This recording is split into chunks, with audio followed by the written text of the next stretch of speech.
আমি চতুর্দিকের আওয়াজ বন্ধ করে দেই, পাখির আওয়াজ বন্ধ করে দেই, পশুর আওয়াজ বন্ধ করে দেই, সিএনজি ড্রাইভার আর অটো ড্রাইভারদের গাড়ি গ্যারেজে জমা দিয়ে দেই, সব দোকানদার ব্যবসায়ীরা যার যার কর্ম ছেড়ে তারা ঘরে ফিরে আসে, চতুর্দিক বন্ধ করে দেই।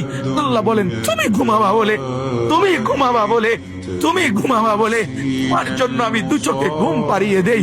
তোমারে আমি মাথা ব্যথা দেই নাই, তোমারে আমি জ্বর দেই নাই, সর্দি দেই নাই। আজকের রাত এই জ্বর সর্দি থেকে মুক্ত রাখছি, তো আমি আল্লাহ তোমাকে ঘুম পাড়াবো বলে। তোমার মা অসুস্থ, বাবা অসুস্থ, ছেলে অসুস্থ, স্ত্রী অসুস্থ, যদি এমন বিপদের খবর হইতো তাইলে তুমি ঘুমাইতে পারতা না।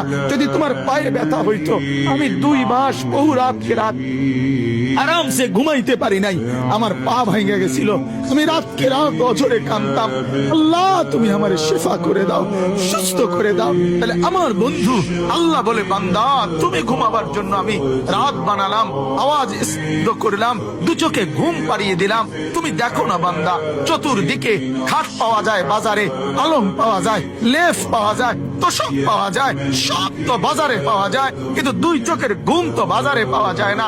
আমি ঘুম পাড়াই, আমি ঘুম পাড়াই, আমি ঘুম পাড়াই, আমি ঘুম পাড়াই। তোমার মা ঘুমায় যায়, তোমার বাপ ঘুমায় যায়, তোমার স্ত্রী ঘুমায় যায়, তোমার বন্ধুরা ঘুমায় যায়, তুমি যেই নারীকে ভালোবাসো সেও তো ঘুমায় যায়।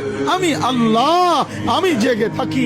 রাত 2টায় যদি তোমার পেশাব করতে উঠতে হয়, বাথরুমের জরুরত হয়, আমি ঘুমাই না, আমি 2 চোখ খুলে দেই, আবার তোমাকে ঘুম থেকে জাগিয়ে দেই। তো আল্লাহ বলেন এত কিছু করি আমি, আমি আমি বিনিময়ে আমি কি একটা সেজদা পাই না?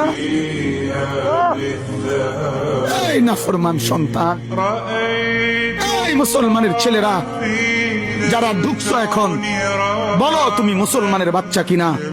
মুসলমানের বাচ্চা যদি হয়ে থাকো, কেন সেজদা করলে না? কেন 1 প্যাকেট বিরিয়ানি খাইতে আসলা?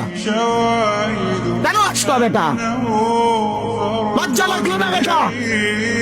এই বেটারা কেন ঢুকলি বেটা? নির্লজ্জরা ঢুকলি কেন?